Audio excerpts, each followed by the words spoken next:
Well, hello and thank you for joining me for the Alex on Tech and ITY TV interview. I'm here today with Becher. He's the CEO of M&K Sound. And we're here at the Gala opening night of Stage 2 of RIO's Sound and Vision's mega store in Preston, Melbourne, which is the world's largest AV showroom.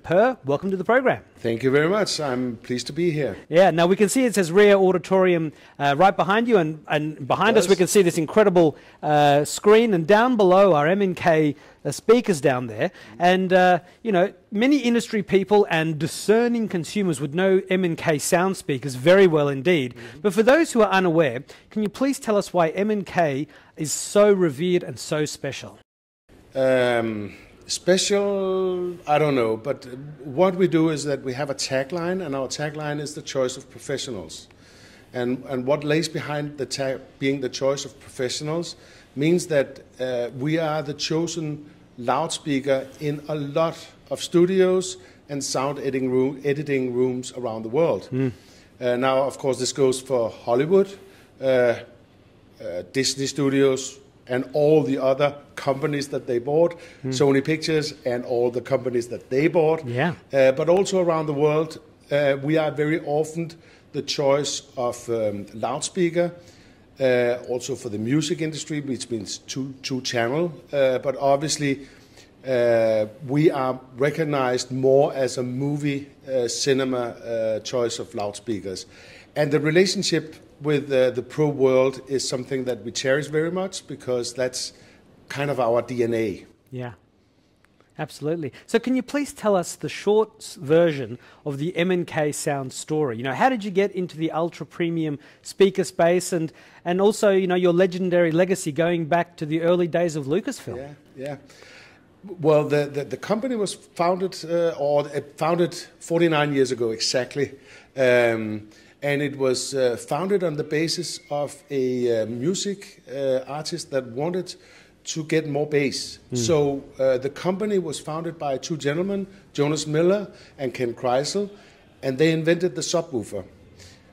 Now, this whole way of doing sound reproduction gave a lot of traction, a lot of, what should I say, acknowledgement in the industry of professionals. And that's basically how we started.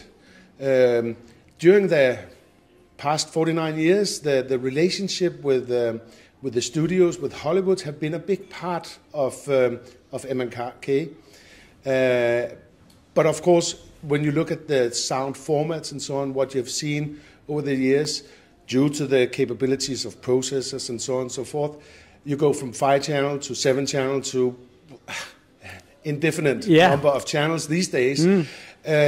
And so the big development, I would say, in sound formats has also obviously happened in the movie industry. And we have been lucky to be a big part of that. A big major thing for us was obviously being the choice of loudspeaker for the production of the iconic Star Wars. And with a lot of, you know, Mr. George Lucas was a very visionary man. He didn't, at least in the beginning, do everything for money, and he had visions about that he wanted a certain sound level to present his movie, because, as he said, when you don't watch a movie, you experience a movie and its feelings. And to get that feeling, the sound part of that feeling is probably 80, 70, 60% of the sound experience. I tend to say that if you look at a scary movie, and you turn down the sound, it's not so scary anymore. Yeah, that's right. So he got something right. Well, based on that, he formed THX to kind of define minimum sound pressure, maximum level of sound distortion, and so on. And we were a big part of, with THX and George Lucas back in the days, 83, to define those formats. And our speakers are still THX certified. So as a consumer, you kind of get a certainty that they will live up to certain sound pressure levels for given rooms and distortion levels. So it's kind of a guarantee for the consumer. It's a mark of quality. It's a standard. It is. Yeah. Absolutely. And what does M&K stand for, and what's the story of the name? Well, it's Miller and Kreisel. which is the branding that we use on our loudspeakers. Now, what happened, unfortunately, is that Mr. Jonas Miller passed away back in the 90s, I believe, and Ken Kreisel continued the company. Unfortunately, the company went bankrupt. It was US-based back in 2007. I was lucky to acquire the company more because of the loyalty that this is a brand that will get under your skin. And we have loyal customers to an extent that you rarely see. And you know, a good example is we will get service requests for products that are 40 years old. Can you please help me get a tweeter or driver or help me with some electronics for a 40 years old product? Sometimes we can. Unfortunately, 40 years, a lot of things have happened, so the customers would probably be better off buying a newer product. But that's the loyalty that we see with once you get acquainted with the products, you stick with it. Yeah. And that's also why, you know, the pro world has the same philosophy. The sound engineers and so on, they rely on our product because they know they can trust them. Now, when they work, time is money. And if they have to go back and forth with the products or the material that they are editing and making, and they can't trust what they are listening or hearing, they have a problem. But they know that they can trust because we don't add, we don't subtract, we simply reveal, basically. And look, any graphic designer worth their salt knows that they've got the Pantone colors and the DCI P3 monitors, and you know, people want the best experience, and even more so in the 21st century, people, you can now get that. It's within your grasp, whether you're industrial, whether you're a huge cinema chain, or whether you're a consumer at home. Absolutely. Now, we don't do commercials. We don't do loudspeakers for commercial cinemas. I would say we are on the limit here at RIO Sound. Yeah, 50-seat studio 50 here, seat cinema. Unit, amazing installation. Amazing. Well, Paul Riachi is a huge fan, and he just makes it happen. Yes, and he does. But and I have to admit that I was a little concerned because there's a lot of air in here. Yeah. But he did it. Yeah. I mean, and I'm blown away. Yeah. And I get to see a lot of home cinemas and studios and so on. This is amazing.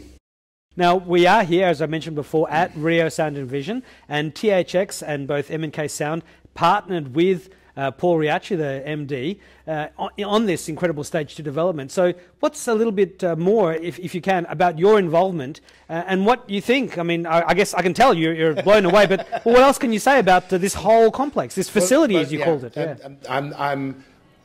What we do is that we rely on distributors around the world, and Paul is also a distributor of our brand.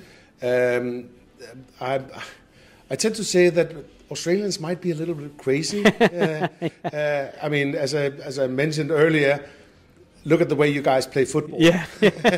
Nobody else in the world plays football like you guys. Yeah. But with this craziness and this passion, enthusiasm and passion and willingness to drive it, he really achieved it. And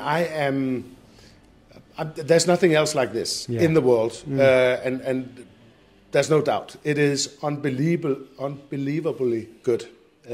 And I'm just very humble and very proud to be part of it. You know, our products is not, we are more a tool loudspeaker. We are not a prestige loudspeaker where I don't want to hurt somebody's feeling, but there are some people where it's important that you have monoblocks that cost $10,000 per channel, and here's the turntable that costs $25,000, and we are quite the opposite. We are that's a mantra for me personally. I want to be able to deliver the best possible sound stage at any given price level. Yeah. And we meet that, and we go way beyond that, which is also the reason why we are the choice of professionals, why we are in the studios, because, hey, this could be a screwdriver for an electrician, you know, and he doesn't really care if it has a brand on it. If it works and it works well, that's what he's going to choose. Absolutely. Now, as we get towards the end, I always like to ask the people that I'm interviewing if you could please share a memory of your first computer. Yeah, a memory of my first... Well, you know, I'm old, so... And actually, my first computer was one after I graduated from university, I got hired by a computer company, believe it or not. Yeah. And I had no idea about computers. The company was called NCR, and I think it still exists, but not so much with more like with retail and ATMs and point so of on. sale system. Exactly. Yeah. I mean, NCR was National Cash Register at Exactly. the time. The National Cash Register, an American company. I was fortunate to get working for them at their headquarters for a year in Ohio, Dayton, Ohio of the USA. Incredible. Back in the days. Yeah, so that's and I remember because I was being a product manager for PCs. Yeah, a lot of spreadsheets, a lot of spreadsheets. Nothing's changed, right? Nothing's changed. No. But, and you know they added so many features and functions. Yeah, and everybody uses like small percentage per mil of what they can do. That's right. Because we just don't. Well, I don't grasp it, but I'm old, as I said. Yeah. So that was probably my first. I remember my dad. He bought an IBM XT, I think. Yeah. That's what it was called. That was a pretty big investment, but that was because he was into shares and so on. And I haven't gotten down that road at all. Yeah. So, but that was the first computer that we got in our home, I think, back in 80. Well, 81 was like that. That very early 80s when it all happened. Yeah, and the NCR. Period was from 83, oh no, 87 going forward. Yeah. Well, there you go. An IBM PC at the time, So my second last question to you is, can you please share some of the best advice you've received in life to help you get where you are today? From your dad, a mentor, you know, teachers? Well, it should be something wise, given my age, you know. Stay true to yourself, and keep your feet on the ground, and don't let anybody else tell you what to do and what not to do. Trust yourself. That would be my advice. That's what I'm trying to pass on to my kids. Yeah. It also sounds like the M&K mission statement. It is pretty much. Yeah. We don't want to. I mean. I don't want to talk products, but I mean, you see opportunities. You see wireless speakers. You see headsets. You see all the convenience sound that has been out there in the market in the past 10, 15 years. And I have considered whether we should go down that track, but no, we will stick with what we know because we have our feet planted fully in the ground. And I mean, being part of an environment installation, I wouldn't even call it a showroom because this is amazing. Being a part of and then have a crazy Aussie guy who wants to invest and just do this. Sit down and listen, and instead of watching a movie, experience the movie. Get drawn into whether it's a concert, a movie, whatever, a love story, but get drawn into it and get that experience. You won't get that on an iPhone, on an iPad.